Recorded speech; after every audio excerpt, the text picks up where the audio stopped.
Hi అండి. అందరూ ఎలా ఉన్నారు? మేమైతే చాలా బాగున్నామండి. మీరు కూడా బాగుండాలని మనస్ఫూర్తిగా కోరుకుంటున్నాము. ఈరోజు అయితే మాకు చాలా మంచయితే పడుతుంది. అందుకే క్లైమేట్ బాగుందని వీడియో తీసుకున్నాను. చూసారా? మా ఇంటి చుట్టూ ఉన్న సీనరీ మొత్తం చాలా ప్రశాంతంగా అనిపించింది నాకు. లేవగానే ఫస్ట్ అయితే నేను డోర్ ఓపెన్ చేసి చూడగానే చాలా హాయిగా అనిపించింది. అంటే అంత చల్లగా ఉందన్నమాట. ఎప్పటినుంచో తుఫాన్ ఎఫెక్ట్‌తో క్లైమేట్ అయితే చల్లగా ఉంది. కానీ ఇప్పుడు మబ్బులు పట్టాయి. అందులో మళ్ళీ మంచు కూడా పడుతుంది. అందుకే నాకు చాలా నచ్చింది. ఒక చిన్న క్లిప్ అయితే తీసుకున్నానండి.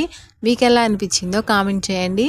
ఇంకా వీడియోలోకి వచ్చేస్తే ఈ వీడియో నేను సండే రోజు షూట్ చేసిందండి. ఇంకా సండే రోజు నేను త్వరగా ఏ పనులు చేసుకున్నానో, అలాగే ఎలాంటి వంటకాలు వండుకున్నామో అవన్నీ వీడియోలో చూపించానండి. చివరి వరకు చూసి మీకు నచ్చితే గనక ఒక చిన్న లైక్ చేసి అలానే ఛానల్ని సబ్స్క్రైబ్ చేసుకోండి. ఫస్ట్ అయితే నేను నైట్ అంటే శనివారం నైటే నేను గిన్నెలు అవి తోమేసుకుని అన్నీ రెడీగా అయితే ఉంచేసుకుంటాను. నైట్ మార్నింగ్ కావాల్సిన ఏర్పాట్లన్నీ చేసుకుంటానండి. అంటే టిఫిన్ కానీ చట్నీ కానీ అలాంటివన్నీ మిక్సీ పట్టేసుకుని ఫ్రిడ్జ్లో అయితే పెట్టేసుకుంటాను. ఇంకా మార్నింగ్ లేచేసరికి నాకు కొంచెం పని అయితే తగ్గుతుందనమాట. ఇంకా అలా వేసేసి ఫస్ట్ నేను పనులు స్టార్ట్ చేసుకునే ముందు వాషింగ్ మిషన్లో అయితే బట్టలు వేస్తానండి. అవి ఉతుకుతూ ఉంటాయి. ఇంక ఈలోపు నేను లోపల పని అయితే కంప్లీట్ చేసుకోవచ్చు అనేసి ఫస్ట్ అయితే బట్టల పని కంప్లీట్ చేస్తాను. తర్వాత ఇక్కడ నేను మసాలా కోసమని తెల్లగడ్డలు అంటే వెల్లుల్లిపాయలని ఒలుచుకుని పక్కనైతే పెట్టుకున్నానండి. ఇంకా నేను పాపకి పాలు కాచేసి టిఫిన్ అది పెట్టేసేసి స్నానానికి వేడి నీళ్ళు అయితే పెడుతున్నాను ఇక్కడ. ఎందుకంటే మేము స్టవ్ మీదే పెట్టుకుంటాము. సండే రోజు మ్యాక్సిమం నేనైతే టిఫిన్ అయితే వేయనండి. ఓన్లీ వంట మాత్రమే చేసి వెళ్తాను. ఈరోజు ఎందుకనో టిఫిన్ అయితే వేశాను. ఇంకా ఇక్కడ నేనైతే వంటకు కావాల్సినవన్నీ ఏర్పాటు చేసుకుంటున్నాను. ఈలోపు పాప అయితే అటు ఇటు తిరుగుతూ ఆడుకుంటూ ఉంటుంది. ఈరోజు నేను బిర్యానీ అలానే చికెన్ కర్రీ చేశానండి. చర్చికి వెళ్ళే ముందు నేను బిర్యానీ చేసి వెళ్ళాను. అంటే రైస్ వరకు చేశాను. ఎందుకంటే నాకు టైం సరిపోలేదు. అప్పుడు బయట వర్షం పడుతుంది. ఎలా వెళ్ళాలన్న హడావిడిలో టెన్షన్లో నాకు పని అయితే ఎందుకనో కర్రీ చేయడానికి టైం అయితే సరిపోలేదు. మా పాపకి ఇష్టమని నేను ఇక్కడైతే బిర్యానీ చేస్తున్నానండి. చాలా సింపుల్ ప్రాసెస్తో చేశాను. మీరు కూడా ఒకసారి ట్రై చేయండి. మనం బిర్యానీ చేయాలంటే చాలా టైం వేస్ట్ అవుతుంది అనుకుంటాం కదా. నేనైతే అంత లాంగ్ ప్రాసెస్లో అయితే చేయనండి. కొన్నే దినుసులు వేసుకుని నేను ఫస్ట్ అయితే నెయ్యి ఇంకా కొద్దిగా ఆయిల్ వేసుకుంటాను. ఆయిల్ ఎక్కువ వేసుకోకుండా ఈ మధ్య అయితే నేను ఆయిల్ చాలా తక్కువ వేస్తున్నానండి. అంటే వంట చేసినప్పుడు స్టార్టింగ్లో ఎక్కువ ఆయిల్ వేసేసేదాన్ని తెలియక. ఇప్పుడు ఓన్లీ 2-3 స్పూన్ల వరకు ఆయిల్ వేసుకుని కొద్దిగా నెయ్యి యాడ్ చేసుకోవడం వల్ల టేస్ట్ అయితే ఇంకా రెట్టింపు అవుతుంది. అలానే బిర్యానీ దినుసులు వేసుకున్నాక నేను ఆనియన్స్, టమోటాలు అలానే ఇంకా పుదీనా కూడా వేసేసాను. అల్లం వెల్లుల్లి పేస్ట్తో పాటు కొబ్బరి, ధనియాలు, దాల్చిన చెక్క అవి కూడా వాటితో పాటు మిక్సీకి పెట్టేస్తాను. ఇవన్నీ దోరగా వేయించుకున్నాక కొద్దిగా మళ్ళీ కొత్తిమీర, పుదీనా వేసుకుని ఇంకా కొలత ప్రకారం నేనైతే వాటర్ వేసుకుంటాను. ఇక్కడ నేను 3 గ్లాసెస్ తీసుకున్నాగా 3కి ఒక్కొక్క గ్లాస్కి చొప్పున 2 గ్లాసులు వాటర్ అయితే యాడ్ చేస్తానండి. పాత బియ్యం అయితే వాటర్ ఎక్కువ పీల్చుకుంటుంది కాబట్టి వాటర్ ఎక్కువ పడతాయి. నీళ్లు మరిగాక ఉప్పు వేసుకుని తర్వాత కడిగిన రైస్ వేసుకుని ఉడికించుకున్నామంటే చాలా పలుకుగా వస్తాయి. మీరు కూడా ట్రై చేయండి. చికెన్ కర్రీ కూడా నేను పెద్ద ప్రాసెస్ అయితే చేయనండి. చాలా సింపుల్గా తక్కువ టైంలో ఎలా అవుతుందో నేను ఆ ప్రాసెస్ మాత్రమే ఫాలో అవుతాను. ఇక్కడైతే మేము వంట కంప్లీట్ అయిపోగానే పాపకైతే నీళ్ళు పెట్టానండి. ఫస్ట్ పాపకి తలస్నానం చేయించాక అప్పుడు నేను చేస్తాను. ఎంత వర్షం తుఫాన్లో కూడా మేము తలస్నానం అయితే చేసి ప్రేయర్కి అయితే వెళ్ళామండి.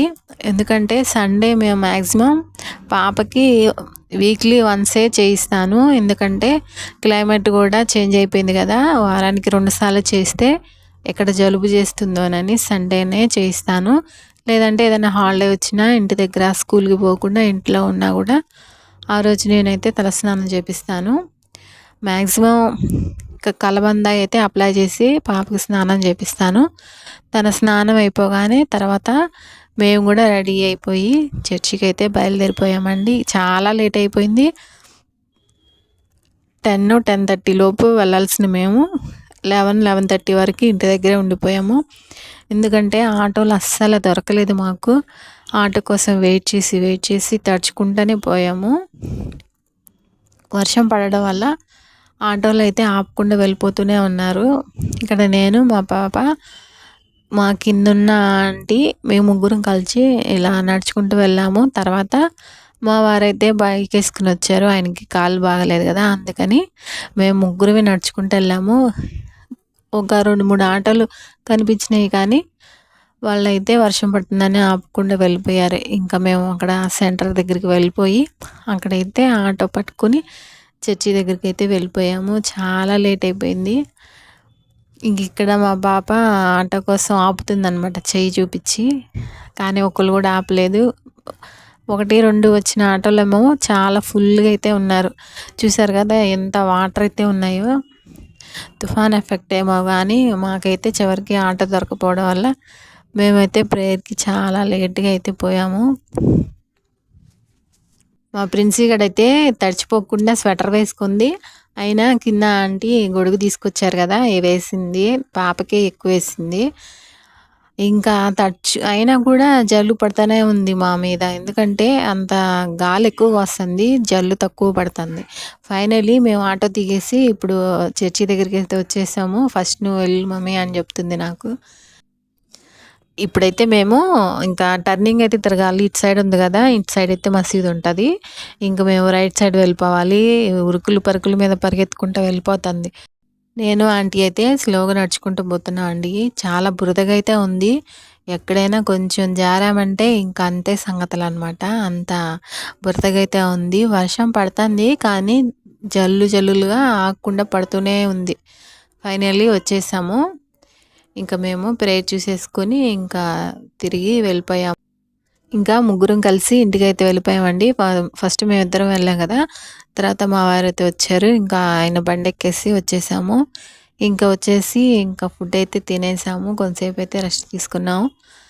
ఈలోపు ఈవినింగ్ అయిపోయింది. ఈవినింగ్ కూడా కొన్ని పనులు అయితే ఉన్నవి. ఆ పనులు అయితే నేను కంప్లీట్ చేసుకున్నాను. గిన్నెలు అయితే చాలా ఉన్నవి. మార్నింగ్ కూడా కొన్ని తోమేసి వెళ్ళాను, టైం సరిపోదనేసి. వచ్చాక అవి కూడా కంప్లీట్ చేసుకున్నాను. ఈవినింగ్ అయితే వంట చేసే పని అయితే ఏం లేదండి. 2 పూటలకైతే నేను వంట చేసేసుకున్నాను.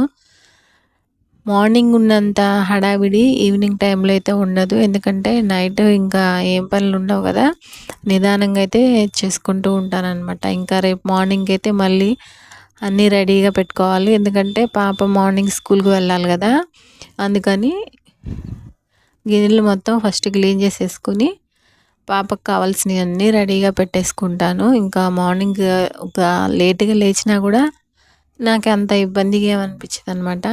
గిన్నెలు తోమగానే నేను ఒకేసారి కౌంటర్ టాప్ ఇంకా గ్యాస్ స్టవ్ కూడా క్లీన్ చేసుకుంటానండి.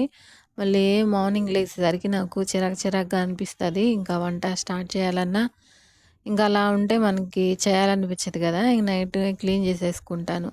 ఇంకా అక్కడ ఉన్న ఏదన్నా వేస్టేజ్ ఉంటే ఇంకా డస్ట్బిన్లో పడేసుకుని క్లీన్ చేసేస్తే ఇంకా నేనైతే రెస్ట్ తీసేసుకుని మార్నింగ్ ఇంకా ఎర్లీగా లేవాలి కదా, అందుకే కొంచెం ఎర్లీగా పనుకున్నా అంటే త్వరగా మెలకు వచ్చేస్తుంది. అంతేనండి. వీడియో నచ్చితే చిన్న లైక్ ఇవ్వండి.